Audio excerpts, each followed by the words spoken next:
करो पूछ दिया ये मारो निवेदन वादी देखो आज में हम पार्टी में वन मेरी भाई चर्चा पार्टी में चर्चा करो अरे तो पार्टी 8000 पार्टी 2008 में 8000 में था कि कट की पार्टी के देखो आज में पार्टी में और मेरी बात लो आप 28000 था कि पार्टी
क्यों कितने धनी बढ़ो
सबसे ज्यादा यही है ना, इनमें से कितनों की कदर होती है, होती नहीं है। बूढ़ों भी से सब लोग हैं, धनिया बना करना, धनिया बना सब सब लोग हैं। अपना नाम लो, अरे वो नाम नहीं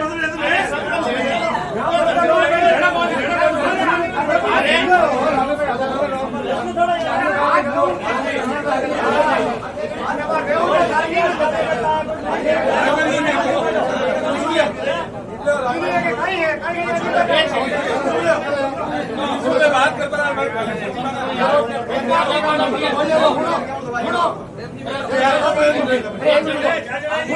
सत्तर 30% कांग्रेस वाला है।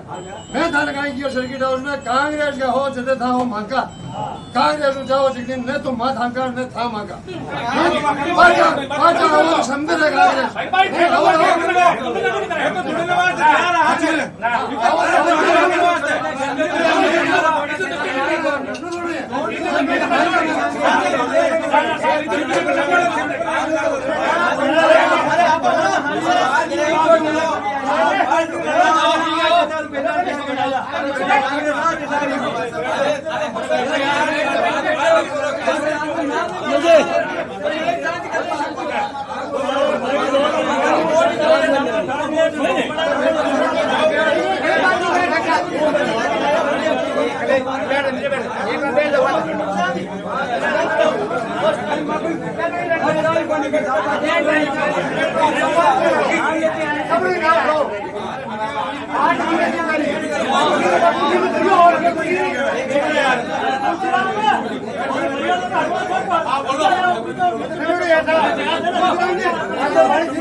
राघवेंद्र जी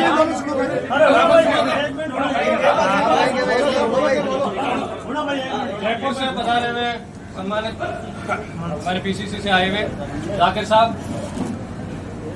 यहाँ के डीसीसी के पदाधिकारी, ब्लॉक के पदाधिकारी, आज मीटिंग विशेष तौर पे उस चीज पे हो रही है जिसकी नागौर और खींवसर की कांग्रेस जन को सबसे ज्यादा पीड़ा है।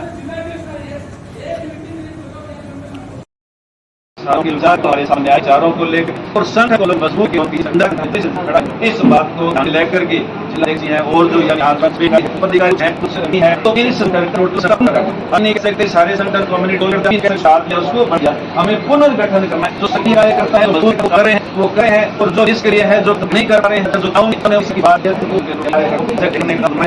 धन्यवाद देना आचार्य जी को।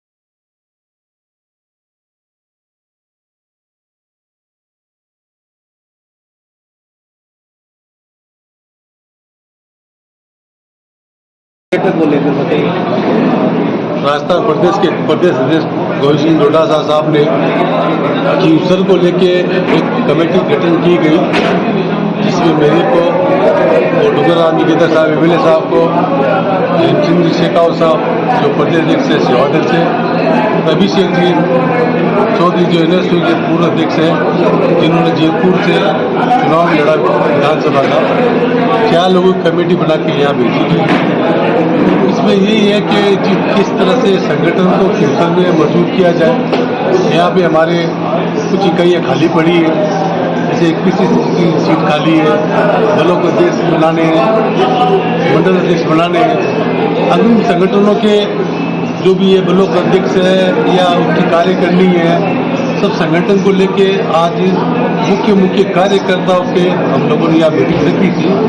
वो सब कार्यकर्ताओं ने अपने सुझाव भी दिए, हमने उनके सुझाव भी नोट किए और हमारे साथी दुर्गाराम जी, एम जी, अभिषेक जी ने जो भी बातें रखी हैं, ये सारी स्थिति हम हमारे प्रदेश अध्यक्ष गोविंद सिंह डोटासरा साहब को अवगत कराएंगे तो सारी रिपोर्ट भेज देंगे।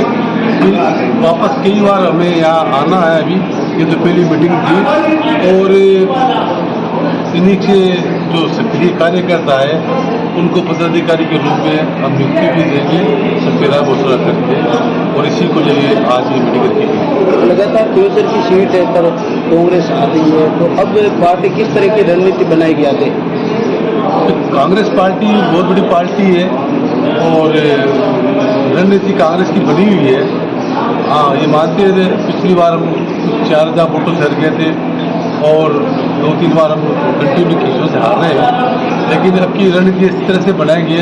हमारे ऊर्जावान प्रदेश अध्यक्ष गोविंद सिंह जी डोटासरा जी के नेतृत्व में ये चुनाव लड़ेंगे और जहाँ जहाँ हमारे प्रदेश अध्यक्ष सीधे ये भी जिस तरह से बाई इलेक्शन हुई है, अभी लोकसभा चुनाव हुए 11 सीटें जो बीजेपी का राज होते हुए भी आज 11 सीट लोकसभा की कांग्रेस जीती है। और ये अभी माहौल जिस तरह से कांग्रेस के पक्ष में है, आप देखिए जब बीजेपी की सरकार बनी थी उस टाइम के अंदर एक बाई इलेक्शन चुनाव था तो हमारे कुल्लर साहब जीते हैं, क्योंकि जो बीजेपी का प्रत्याशी था उसको शपथ भी दिला दी गई थी कि मंत्रिमंडल के लिए, लेकिन जनता ने उनको नकार दिया है। अभी जो माहौल बना हुआ है पूरे मतलब प्रदेश में क्या पूरे हिंदुस्तान में बीजेपी के विरुद्ध में माहौल है, क्योंकि किसान विरोधी पार्टी है। और क्यूसर में मतलब 70 के 90% किसान 100% ही किसान वर्ग के लोग रहते हैं। ये अपना अच्छा बुरा समझते हैं कि कौन सी पार्टी में किसानों को फायदा है, कौन सी नुकसान है। इसलिए हम अब के पक्की बार कांग्रेस की सीट निकलेगी और इन्हीं में से राय उतर करके और हमारा शीर्ष नेतृत्व जो फैसला लेगा। क्या फ्यूचर की सीट पर भी इस बार गठबंधन होगा? चुनाव गठबंधन का तो देखो ये केंद्र नेतृत्व का मामला है, केंद्र नेतृत्व प्रदेश अध्यक्ष है, ये ऊपर की बात है। उसके लिए मेरे को कोई गाइडेंस नहीं है हमारे पास। हमारा खाली संगठन मजबूत करने के हिसाब से सब चारों बाहर हो गए हैं। चुनाव को लेकर इस बार क्या आप दावेदारी करोगे? क्या पार्टी के ऊपर है, पार्टी क्या तय करती है, दावेदारी किस चीज़ की करें। ये तो पहली मीटिंग थी आज पार्टी, सबसे पहले तो ये तय हो कि संगठन कैसे खड़ा किया जाए, जिसकी आज मीटिंग थी। संगठन के बारे में बातचीत हुई।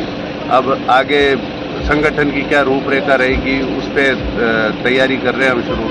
और अगर संगठन अच्छा बना, सब चीज़ें समीकरण सही बनते गए तो बिल्कुल चुनाव लड़ेगी कांग्रेस पार्टी। और अभी तो ये तो हाईकमान को तय करना है कि कांग्रेस पार्टी चुनाव लड़ेगी या नहीं लड़ेगी, गठबंधन रहेगा नहीं रहेगा, ये सब ऊपर की बातें हैं। हम जो ज़मीनी स्तर पर हमारी तरफ से कर सकते थे वो हमने शुरू कर दिया है। और इस बार उपचुनाव को लेकर युवाओं में क्या संदेश आप दोगे? उपचुनाव देखिए ऐसा है कि उपचुनाव सबसे बड़ी बात उपचुनाव में इस बार जो मुद्दा रहेगा वो ये रहेगा कि ये जो नई प्रथा बीजेपी ने शुरू की है इस बार, ये बाहर से पर्चियाँ भेज के मुख्यमंत्री बनाने की, सरकार बनाने की ये जो नई प्रथा शुरू की है, क्या इस पे लोग अपना मत देंगे? ये 5 सीटें जो अब उपचुनाव में जारी है, ये पहला मौका है जब जनता अपनी राय देगी इस पे।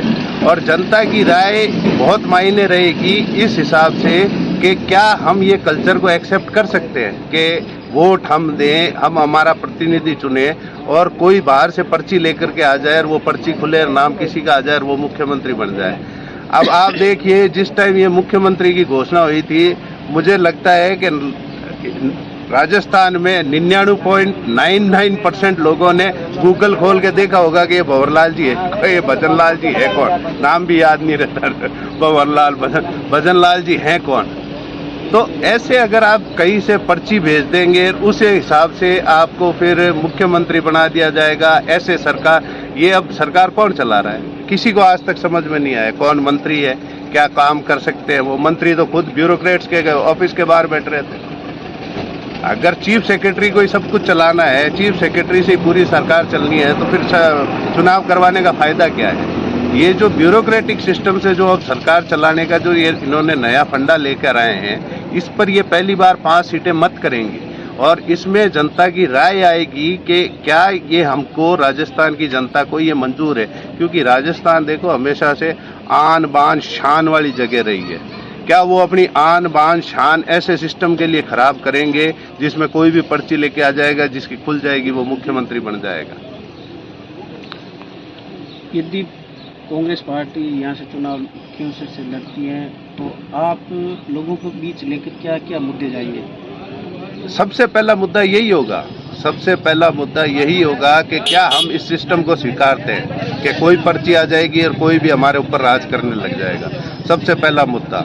दूसरा मुद्दा जो 6 महीनों में यहाँ पे हो चुका है कि बिजली की शॉर्टेज हो चुकी है, पानी की शॉर्टेज हो चुकी है, अघोषित बिजली कटौती होती है। अब 6 घंटे के जहाँ पर वादे हैं गाँवों में, वहाँ पर 4.5 घंटे मिलती है और वो भी कट के मिलती है। 4.5 घंटे भी एक मुश्त नहीं मिलती। बिजली का मुद्दा है, सबसे बड़ा मुद्दा है। पानी का मुद्दा है। अग्निवीर योजना को लेकर देखिए, अग्निवीर का जो मुद्दा था वो हमारा चुनाव में भी मुद्दा था। अग्निवीर में हमारी तरफ से, इंडिया गठबंधन की तरफ से हर बार ये बोला गया था कि सरकार अगर हमारी बनी तो हम इसको ख़त्म करेंगे, नहीं बनी तो हम इसके लिए लड़ाई लड़ेंगे कि इसको ख़त्म कैसे करवाया जाए।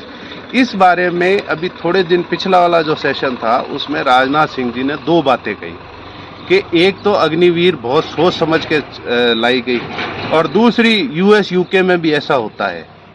तो ये दोनों बातें जो है, अगर ये बात है कि अगर ये योजना बहुत सोच समझ कर लाई गई है तो फिर उस मीटिंग के मिनट्स जारी करिए आप कि उस मीटिंग में कौन कौन जनरल्स थे, कौन कौन कर्नल्स थे, कौन कौन ब्रिगेडियर्स थे, कौन कौन सैन्य अधिकारी थे, कौन कौन ब्यूरोक्रेट्स थे जो इस योजना के समर्थन में थे या खिलाफ थे या जिनकी आपत्तियां आई, पता तो चले वो आपत्तियां क्या थी। दूसरी बात उन्होंने कहा कि यूएस यूके में ऐसा ही होता है। यूएस यूके दो ऐसी जगह है, यूएस 1776 के बाद आज तक यूएस कभी अपनी ज़मीन पर लड़ाई नहीं लड़ा है। 1945 के बाद लंदन कभी अपनी ज़मीन पर लड़ाई नहीं लड़ा है। इंग्लैंड में खुद ने अपनी ज़मीन पर कोई नहीं लड़ाई लड़ी है। हमारे जितने युद्ध हुए हैं, पांचों युद्ध 48, 62, 65, 71, 99, पांचों युद्ध हमने हमारी धरती पर लड़े हैं। तो उनकी जो सेनाएं हैं वो ऑफेंसिव फोर्सेज हैं, वो दूसरे देशों में जाके लड़ती है। तो वो दूसरे सैनिक, भाड़े के सैनिक लेके भी जा सकते हैं और लड़ भी सकते हैं। हमारे सैनिकों का काम है अपनी मातृभूमि की रक्षा करना। मातृभूमि के लिए जब आप रक्षा करने के लिए सैनिक खड़े होते हैं तो उनको एक पूरा का पूरा वो चाहिए। उनके जाने के बाद अगर खुदा न खास्ता कुछ हो गया युद्ध में, तो उनके जाने के बाद अब फ्रंट लाइन सोल्जर का क्या है, आप इसमें अग्निवीर में कोई उसमें नहीं दिया हुआ है। फ्रंट लाइन सोल्जर्स इतने वर्षों से वहाँ पे लड़ रहे हैं, जो अपना मेडिकल मांग रहे हैं उनको वो नहीं दिया जा रहा, जो अपना इंश्योरेंस मांग रहे हैं वो नहीं दिया जा रहा। अब ये अग्निवीर का जब डेथ हुआ तो ये इंश्योरेंस को पैसे को कंपेंसेशन में गिन रहे हैं। तो ये अग्निवीर पूरी तरह से एक फेलियर योजना है। इससे सेना का अच्छा इससे फायदा क्या होना है? जो पुराने जनरल्स हैं आज भी जो सेवा में हैं वो भी यही तो बात कह रहे हैं, क्या इससे कॉम्बैट इफेक्टिवनेस बढ़ रही है सेना की? वो तो बढ़ नहीं रही है। तो हम ये अग्निवीर क्यों भर्ती कर रहे हैं? और जैसा मोदी जी ने कहा कि मुझे कल परसों ने कहा कि मुझे चिंता नहीं है उन पेंशन की, कि मैं तो आज बनाऊंगा पेंशन, तो 30 साल के बाद का मुद्दा है। और तो 30 साल के बाद का मुद्दा है तो किस लिए टेंशन ले रहे हो? लो ना, परमानेंट भर्तियां करो ना। और जो पिछली वाली भर्तियां की हुई है आपने, तो उनको अभी तक लेके नहीं आए सर्विस में आप, वो अभी तक अपनी नियुक्ति की बाट जोर है। तो आप कम से कम जो आपने नियुक्ति लास्ट हो चुकी है उनकी बहाली तो करवा दीजिए आप।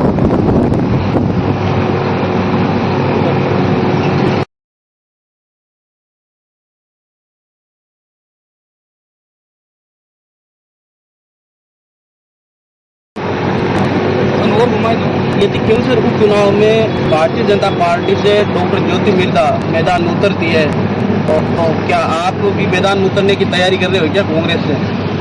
नहीं, ये देखिए, ये पार्टी को तय करना है कि वो किसको उतारेंगे किसको नहीं उतारेंगे, ये मेरे हाथ का नहीं है। और जहाँ तक रही बात उनके आने की, कोई भी आएगा वो, मैं तो कांग्रेस की पार्टी की तरफ से ही रहूँगा, चाहे उधर से, चाहे ज्योति जी आए, चाहे कोई और आए, क्या फर्क पड़ता है। कांग्रेस पार्टी अपने पर अपनी जगह से चुनाव लड़ी, वो पार्टी कैंडिडेट बनाती है, ठीक है, बनाती है, कोई बात नहीं। तो खड़ा होगा उसका समर्थन करेंगे। हम तो पहले भी पार्टी के साथ थे, जब लोकसभा चुनाव में गठबंधन हो गया था तो हम तो गठबंधन के साथ भी रहे थे। भाई हमारा काम है जैसा पार्टी आदेश करे वैसा हम पार्टी के लिए करें। सुमन बेनीवाल इंडिया गठबंधन से लोकसभा चुनाव लड़े थे, लेकिन लगातार अब ये भी कह रहे हैं कि मैं कांग्रेस से कोई गठबंधन नहीं है, मेरा तो केवल इंडिया अलायंस से गठबंधन। वो उस हिसाब से कह रहे हैं कि उनका ये मानना है कि उनका जो गठबंधन था वो सिर्फ सेंटर था, लोकसभा चुनाव तक उनका गठबंधन सीमित था। वो अभी हो सकता है बातचीत में है, और जैसा उन्होंने भी कहा है कि हम आगे डिस्कशन करेंगे, नेगोशिएशन करें, टेबल टॉक करेंगे, तो हो सकता है वो बात करें। और गठबंधन का अगर वो प्रयास कर रहे हैं तो ठीक है, कांग्रेस पार्टी जैसा आलाकमान तय करेगी। इसमें हम यहाँ पे क्यूसर में बैठकर ये तय नहीं कर सकते कि गठबंधन होगा या नहीं होगा। जैसा कांग्रेस पार्टी आलाकमान तय करेगा वैसा हो जाएगा। यदि ज्योति मिर्धा बीजेपी से वापस कांग्रेस आती है तो आप क्या करेंगे? ऐसा उनका लगता नहीं है। जिस हिसाब से वो पार्टी के संगठन में उधर जुड़ चुके हैं तो मुझे नहीं लगता वो वापस आएंगे। और अब कांग्रेस पार्टी उनको ले भी गई क्यों? मतलब उनकी क्या यूएसपी बची है कांग्रेस पार्टी में जो उनको वापस लेकर के और वापस कुछ देंगे? वो चले गए वहाँ पर, उनकी विचारधारा भी वैसी हुई। अब देखिए इस बार चुनाव में भी अगर उनके अंदर थोड़ी वरीयत बची हुई होती तो वो बयान बिल्कुल नहीं देते जिसमें उन्होंने संविधान बदलने की बात कही। वैसा बयान उनके मुंह से अगर निकला था, इसका